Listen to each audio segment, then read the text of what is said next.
Praise the Lord.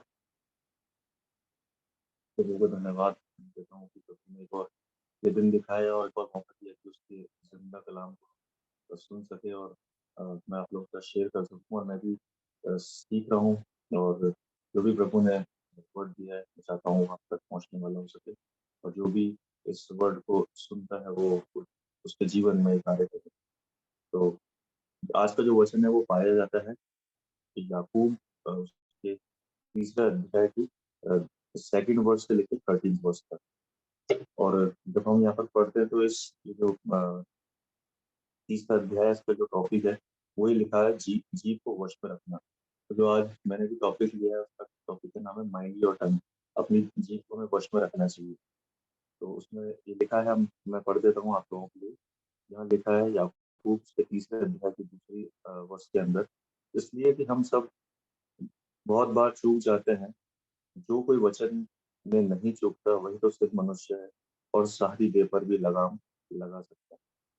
ये जो वर्ष है ये हमें बताती है कि हमारी जो पूरी बॉडी जो अलग-अलग अंग से मिलकर बनी है, लेकिन अगर हम अपनी जीभ को कंट्रोल में करना नहीं जानते, तो ये हमारे लिए एक एक हमारे लिए नुकसान पैदा करती है। लेकिन अगर हम अपनी जीभ को वश में करना जानते हैं, अगर अपनी जीभ को वश में कर सकते हैं, तो सिद्ध मनुष्य हम कहला सकते हैं। लेकिन बाइबल साथ के साथ हमें ये भी बताती है कि कोई भी सिद्ध मनुष्य नहीं है, केवल यीशु मसीह के अलावा। एक ही एकमात्र सिद्ध है, जो था, जो है और जो रहेगा, वो केवल और केवल प्रभु यीशु मसीह जो सिद्ध मनुष्य हुआ है। जैसे हम एक और वर्स पढ़ते हैं जो कि पाई जाती है प्रोवर्ब्स 18 उसके 21 में, इसी वचन 18 उसके 21 के अंदर, जहाँ ये लिखा हुआ है कि जीवन और मृत्यु दोनों है और जो कोई उसे काम में लाना जानता है, वो उसका फल भोगेगा। ये एक बहुत बड़ी बात है। हमें एक अथॉरिटी दी गई है कि अगर हम अच्छे वर्ड्स को अपनी जीभ पर रिलीज़ करते हैं, तो हमें जीवन मिलता है और अगर हम नेगेटिव वर्ड्स को रिलीज़ करते हैं, तो वही जीभ जो हमें जीवन देती है, वही जीभ अगर हम नेगेटिव वर्ड्स को रिलीज़ करते हैं, तो वो हमें हमारे लिए मृत्यु के फाटक खोल देती है। तो ये हमारे ऊपर डिपेंड करता है कि हम जीव का कौन-सा फल भोगना चाहते हैं। लिखा है जीवन के वश में जीवन और मृत्यु दोनों है। तो हम उसका कौन-सा फल भोगना चाहते हैं, ये हमारे वर्ड्स के ऊपर डिपेंड करता है कि हम अ, बाइबल की बातों पर चल के, बाइबल के ऊपर वचन को काम में लाकर, जो बाइबल में लिखा हुआ है उनको रिलीज़ करके, क्लेम करके, फेथ से भरे हुए जो भी वर्ड्स हमें दिए गए हैं इस पवित्र वचन के अंदर, उसको हम अगर बोलते हैं, तो हम अपने लिए आशीषों को ग्रहण करते हैं। और अगर हम इन चीज़ों को भूल जाते हैं और गॉसिप में लग जाते हैं और नेगेटिव बात मुँह से बोलते हैं, तो हम अपने लिए ही गड्ढा खोदते हैं। जैसे भजन संहिता उसका पहला अध्याय है, जो उसमें बहुत क्लियरली मेंशन है, वहाँ पे यहाँ पर लिखा हुआ है, मैं आप लोगों को पढ़ देता हूँ भजन संहिता कि भजन संहिता पहला अध्याय उसकी पहली आयत में कि क्या ही धन्य है वह पुरुष जो दुष्टों की युक्ति पर नहीं चलता और ना पापियों के मार्ग में खड़ा होता है, ना ठट्ठा करने वालों की मंडली में बैठता है, परंतु वह तो यहोवा की व्यवस्था पर प्रसन्न होता है। तो यहाँ जो मैं आप लोगों को ध्यान दिलाना चाहता हूँ, वहाँ ये लिखा है कि परंतु जो ना पापियों के मार्ग में खड़ा होता है, ना ठट्ठा करने वालों की मंडली में बैठता है। प्रभु को नफ़रत है ठट्ठा करने से और गॉसिप करने से, गॉसिप करने वालों से। और ये मैंने बहुत बार देखा है कि बाइबल के अंदर ही देखा है कि प्रभु ने कितनी बार बोला है कि ठट्ठा करने वालों की मंडली में नहीं बैठना है, ठट्ठा नहीं करना है। कई बार तो ये भी एक किसी बाइबल में ये भी लिखा है कि सावधान प्रभु ठट्ठों में नहीं उगाया जाता। हम बहुत छोटी-सी हम इसको बहुत हल्के में ले लेते हैं, लेकिन ये बहुत बड़ी बात है कि जब हम कभी अपने किसी फ्रेंड सर्कल में होते हैं या तब हम अपने किसी पार्टी में होते हैं, या हम किसी भी कई कई बार ऐसा होता है कि हम अ, वचन की बात कर रहे हैं, तो हम किसी बाइबल के कैरेक्टर को उठा के उसके ऊपर मज़ाक कर देते हैं। या कई बार हम कोई ऐसे गॉसिप कर देते हैं या कुछ हम ऐसा मिमिक कर देते हैं कि हम कई बार इस प्रभु के ऊपर ही मज़ाक कर देते हैं। लेकिन वचन क्या कहता है, साफ-साफ कहता है कि सावधान प्रभु ठट्ठों में नहीं उड़ाया जाता है। बाइबल ये बताती है कि बाइबल में लिखा हुआ है कि जो मेरे अभिषिक्त को छूता है, वो मेरी आँख की पुतली को छूता है। कई बार हम पास्टर्स के बारे में जो लीडर्स हैं, प्रचारक हैं, उनके बारे में हम बहुत हल्के में कुछ भी बोल जाते हैं कि वो तो ऐसा है, वो तो वैसा है। लेकिन क्या बाइबल क्या कहती है हमें सीखने की ज़रूरत है? यहाँ लिखा है कि बाइबल बिल्कुल साफ-साफ कहती है कि जो मेरे अभिषेक को छूता है, वो मेरी आँख की पुतली को छूता है। और प्रभु की आँख की पुतली को छूना मतलब हम समझ सकते हैं कि वो क्या चीज़ है। तो इसलिए हमें अपनी जीभ को अपने वश में रखना है और बहुत ध्यान रखना है कि हम अपनी जीभ से क्या डिलीवर कर रहे हैं। क्योंकि जो हम अपनी जीभ से बोलते हैं, वो चीज़ हम अपने जीवन के ऊपर पाते हैं। अगर ये बहुत मतलब बड़ा एक तरह से बोला जा सकता है कि बहुत बड़ा पाप है विश्वासियों के लिए या बॉर्न अगेन के लिए कि अगर हम ठट्टा करते हैं और इन प्रभु की जो बातें हैं उनको भूल जाते हैं और अपने मुँह से नेगेटिव बातें बोलते हैं, क्योंकि प्रभु को ठट्टा करने वाले लोगों से बिल्कुल नफ़रत है। तो इसलिए ये एक हमारे लिए अलार्म है कि अगर हम प्रभु के अंदर पाए जाते हैं और अगर हम विश्वासी बॉर्न अगेन है, तो हमें अपने जीभ को रोकना है, अपने मुँह के ऊपर चौकसी करनी है कि हम ठट्टा ना करें। फिर आगे हम पढ़ते हैं इसके याकूब उसके तीसरे अध्याय की तीसरी वर्ष के अंदर, जब हम अब अपने वश में करने के लिए घोड़ों के मुँह में लगाम लगाते हैं, तो हम उनकी सारी देह को भी घुमा सकते हैं। देखो जहाज भी यदि भी ऐसे बड़े होते हैं और प्रचंड वायु से चलाए जाते हैं, तो भी छोटी-सी पतवार के द्वारा मांझी की इच्छा के अनुसार घुमाए जाते हैं। वैसे ही जीभ भी एक छोटा-सा अंग है और वह बड़ी-बड़ी डींगे मारती है। देखो थोड़ी-सी आग से कितने बड़े वन में आग लग जाती है। जीभ भी एक आग है। जीभ हमारे अंगों में अधर्म का एक रूप है और सारी देह पर कलंक लगाती है और जीवन गति में आग लगा देती है। तो यहाँ ये बताया गया है, इसमें लिखने वाले ने बोला है कि जो जीभ है, है तो छोटा-सा अंग, लेकिन वो कितने बड़े-बड़े काम कर देती है। इसके कारण वन में आग लग जाती है ना? एक बड़ा-सा वन है लेकिन छोटी-सी अगर चिंगारी वहाँ लग जाए, तो पूरे वन को जला देती है। ऐसे ही बताता है लिखने वाला कि बड़े से जहाज बहुत बड़ा होता है लेकिन वो डायरेक्शन किससे पाता है? जीभ से। तो ऐसे ही जब हम अपने मुँह पर लगाम लगाते हैं, कि यहाँ पर ये भी लिखा गया है कि जब हम घोड़े के मुँह में लगाम लगाते हैं तो उसकी सारी देह को हम घुमा सकते हैं।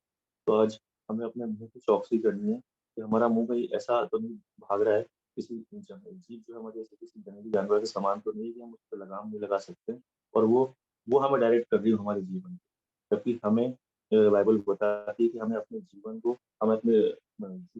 को कंट्रोल करना है और वो कंट्रोल हमें कहाँ से मिलता है? वो यहोवा के वचन से मिलता है। बाइबल में ये भी लिखा है कि जैसे कि प्रभु कहता है कि मैं मुँह के फल का सृजनहार यहोवा हूँ। जैसा हम अपनी जीभ से कन्फेस करते हैं, वैसा वो हमारे जीवन में होने लगता है। कई बार हम गुस्से में होते हैं या निराश होते हैं, तो बोल देते हैं, "अरे! प्रभु तू तो हो गया है बस हो गया अब तो हमारा जीवन तो उठा ले हमें।" ठीक है? तो हम अपने ऊपर क्या लाना चाहते हैं? अपना आशीष से बोलते हैं अपने ऊपर या हम अपने ऊपर ही कर्स बोल रहे हैं? या हम किसी अपने बच्चों को देख के या अपने परिवार के लोगों को देख के उस समय हम कुछ नेगेटिव वर्ड बोल जाते हैं गुस्से-गुस्से के अंदर और हम उस बात को इवन माइंड भी नहीं करते। लेकिन ऐसा बोलने से हम जो शैतानी शक्ति है उनको हम क्या करते हैं, उनको एक्टिवेट कर देते हैं। एक अगर हम पॉजिटिव वर्ड्स रिलीज़ करते हैं तो एंजल्स हमारे लिए भी काम करने निकलते हैं और अगर हम नेगेटिव वर्ड्स को बोलते हैं, तो हम शैतान को पावर देते हैं। अगर हम बाइबल में देखें तो शैतान के पास कोई पावर नहीं है, उसके पास में कुछ भी नहीं है। लेकिन जब हम वर्ड्स को रिलीज़ करते हैं नेगेटिव वर्ड्स को, तो हम शैतान को अधिकार सौंपते हैं।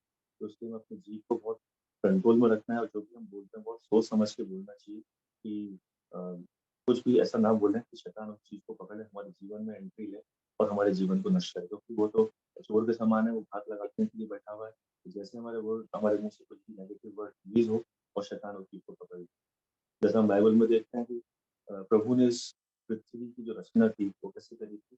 उसने स्वर्ग और पृथ्वी की रचना कैसे करी थी? उसने केवल मुँह से बोला था कि ये हो जाए, अंधकार से अंधकार अलग हो जाए, उजियाला आ जाए, ये बन जाए, वैसा हो गया था, ठीक है? तो जब अ, वर्ड्स में इतना जीवन है और वर्ड्स को इतना महत्व दिया है प्रभु ने, वर्ड्स को भी महत्व दिया, वही चीज़ हमें फॉलो करनी है। जैसे प्रभु ने जब यीशु मसीह अपनी सेवकाई में थे, जब वो जा रहे थे, लिखा है कि एक अंजीर के पेड़ को देखा और जब उसमें पत्तों को छोड़ के उसने पाया तो उसने क्या बोला सिर्फ उसमें कि जा आज से तुझे कभी भी तुझमें कभी फल ना लगेंगे। उसने उसको श्राप दे दिया और जब हम आगे पढ़ते हैं, जब वो वापस लौट के आ रहे होते हैं वहाँ से, तो देखते हैं तो वो जो पेड़ पेड़ होता है वो पूरा सूख गया होता है। तो वर्ड्स में इतनी ताकत है, तो हमें भी समझने की ज़रूरत है कि जो हम वर्ड्स को रिलीज़ करते हैं, उनके अंदर जीवन है, मृत्यु है। हम किसी और के लिए बोल रहे हैं, अपने खुद के जीवन के लिए बोल रहे हैं हमें सीखने की ज़रूरत है। हमें बहुत ध्यान रखने की ज़रूरत है कि हम वर्ड्स को कैसे काम में लाएँ। जैसे हम देखते हैं बाइबल के अंदर जो इज़राइली लोग थे, प्रभु ने उनके सामने इतने बड़े-बड़े चमत्कार दिखाए जो 430 वर्ष की गुलामी में थे। तो मूसा उनके आगे-आगे मूसा को नहीं किया कि मूसा उनको लेके निकले और उस कनान देश तक पहुँचे। प्रभु ने उनको लिए ठहराया था, प्रॉमिस लैंड तक।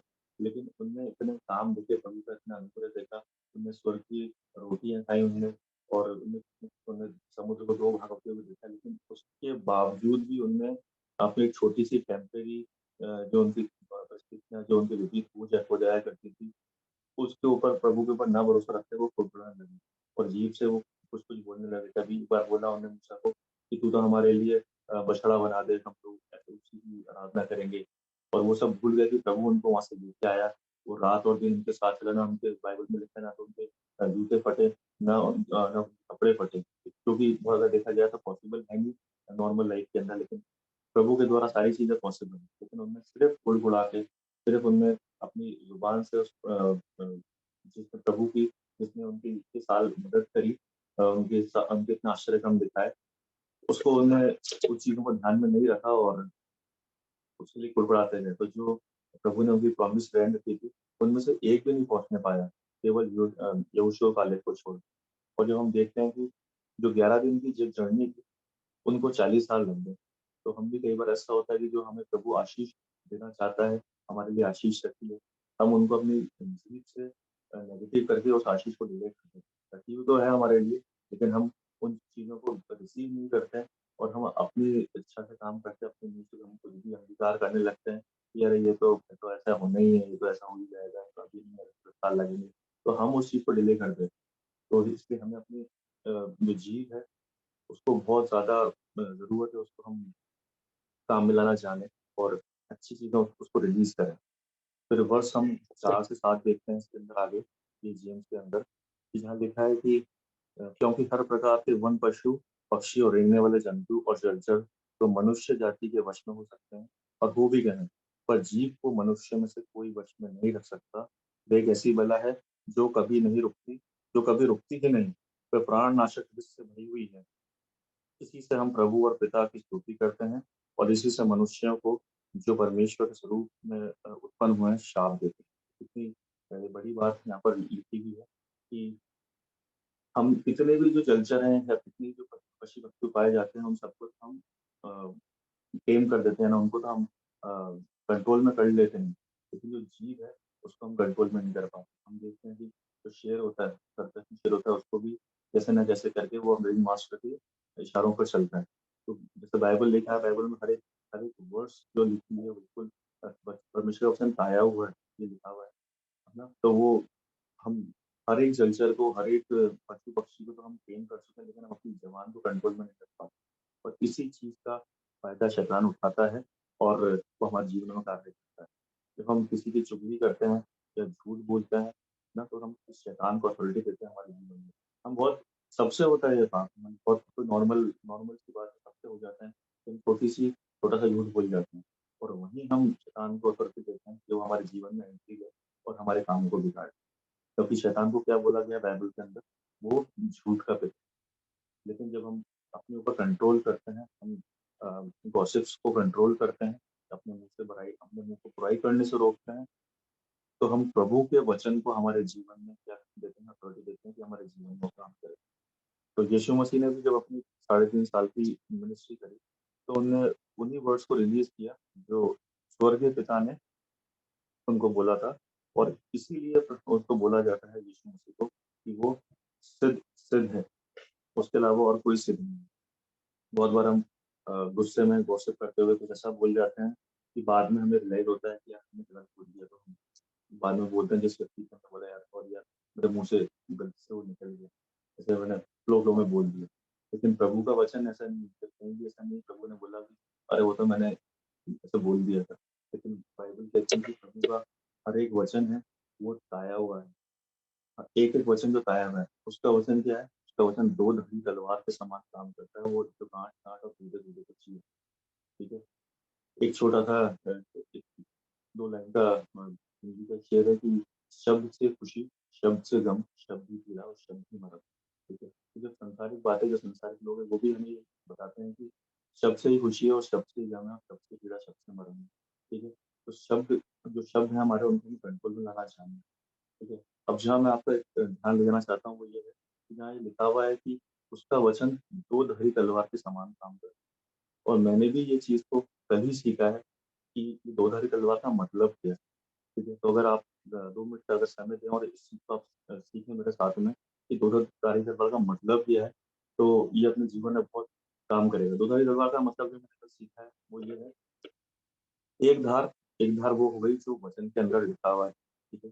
जो प्रभु ने बोला है, जो प्रभु ने बाइबल के अंदर हमें दे दिया वचन, ये एक धारी तलवार है, ठीक है? लेकिन जब हम इस वर्ड को अपने मुँह से रिलीज़ करते हैं और जब वचन लौट के जाता है, तो वो दोधारी हथियार के समान काम करता है, ठीक है? और जो आत्मिक युद्ध के हमें हथियार दिए गए हैं, तो जो दो-धारी तलवार है, वो बेस्ट हथियार है हमारे लिए आत्मिक युद्ध में लड़ने के लिए, ठीक है? जो दो-धारी जो तलवार का काम करती है। तो हमें ये समझना है कि जब हम प्रभु के वर्ड को रिलीज़ करते हैं अपने मुँह से, जो उसने हमें दिया है इस कलाम के अंदर, इस बाइबल के अंदर, तो हमें उसको क्लेम करना है। तो वो दो-धारी हथियार बन जाता है और शैतान की हर एक प्रधानताओं पर, उसकी सामर्थ्यों पर हम अ, विजय पाते हैं और हम जीत प्राप्त करते हैं, ठीक है? अ, बाइबल के अंदर ये भी लिखा हुआ है, अगर हम आगे पढ़ते हैं 9 से 12, थोड़ा-सा समय ज़्यादा हो गया है, तो आज हम ये देखते हैं उसके अंदर कि बाइबल के अंदर हम ये देखते हैं कि बाइबल हमें बताती है कि जीवन और मृत्यु हमारे मुँह के अंदर है और हमारे वर्ड्स डिसाइड करते हैं कि हम अपने लिए स्वर्ग के फाटक खोल रहे हैं या नर्क के फाटक खोल रहे हैं। हम अगर एक एग्ज़ाम्पल लेते हैं छोटा-सा, जब जब यीशु मसीह के साथ में 2 डाकुओं को लटकाया गया था, ठीक है? तो उनके उन एक ने बोला कि अगर तू प्रभु का बेटा है तो हमें बचा, दूसरे ने बोला कि तो उसने तो कुछ भी नहीं किया ऐसा, लेकिन हमने तो अपने गुनाहों का सज़ा काट ली। तो यीशु ने क्या बोला उसको, आज ही तू मेरे साथ परलोक में चल। तो उसने अपने आखिरी समय के अंदर अपनी जीभ को काम में लाया और उसने उद्धार पाया और वो यीशु मसीह के साथ स्वर्गलोक में गया। तो ये हमारे ऊपर डिपेंड करता है कि हम अपने वचन को, अपने मुँह के वचनों को हम टेम करें, अपने वचन को हम, अपनी जीभ को हम माइंड करें कि हम क्या अपने मुँह से रिलीज़ कर रहे हैं। कोई भी ऐसा कुछ हम नेगेटिव तो नहीं बोल रहे हैं कि जिससे हम अपने ऊपर कुछ कष्ट ला रहे हैं। तो बस यही मैं आज आप लोगों के साथ शेयर करना चाहता था कि हम अपनी ज़ुबान को कंट्रोल में करना सीखें और उन वचनों पर चलें, जो बाइबल में हमें यीशु ने बोला, जो हमें प्रभु ने हमें सिखाया है, उन्हीं बातों पर हमें चलना है। जी, हाँ जी। आइए हम प्रार्थना करें। पिता परमेश्वर, हम धन्यवाद देते हैं कि प्रभु आज के इस वचन के लिए पिता, जो आपने दिया है पिता। हम आपसे प्रार्थना करते हैं पिता, हम सब अपने प्रभु जी जुबान को प्रभु जी काम में लाना जाने पिता परमेश्वर, उस पे लगाम रखें मेरे पिता, और हम ऐसी सामर्थ आपसे चाहते हैं पिता परमेश्वर, ये वचन पिता परमेश्वर हम सबके जीवनों में काम करने वाला अवसर पिता। माँगते हैं छोटी सी विनती यीशु के नाम से। आमीन।